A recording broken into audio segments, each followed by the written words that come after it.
In this video, we are given the graph of a function and we need to write its equation. So in order to do that, we have to do a couple things. First, we have to figure out, is this function a sine function or a cosine function? And then we have to figure out the amplitude, period, and whether there's been a change to our midline to help us find the values of a, b, and omega. So what kind of function is this? Well, if you recall, because our graph has a y-intercept that starts at its maximum, this is going to be a cosine function. Remember, the cosine functions start at either a maximum or a minimum value, and so this is going to be a cosine function. The general equation that we're going to use is y equals a times the cosine of omega x plus b. So this is the general equation for a cosine function. So we need to figure out a, we need to figure out omega, and we need to figure out b.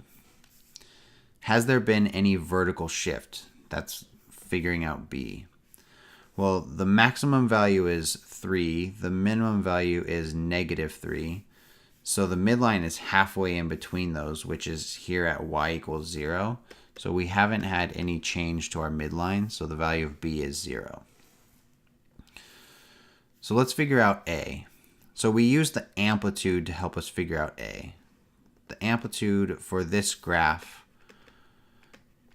is 3, but that doesn't tell us that a is 3 because it could be -3.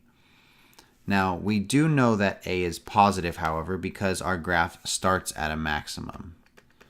So starts at a maximum tells us that a is positive. If it started at a minimum value, that would mean a is negative.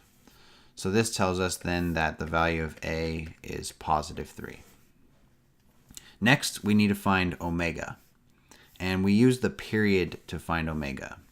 If you recall, we had this equation. The period was equal to 2 pi divided by omega.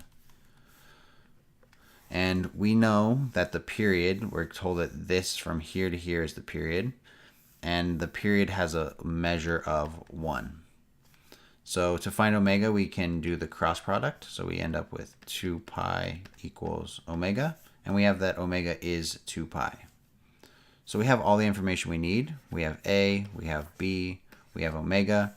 We know that we're writing the equation for a cosine function, so let's write it.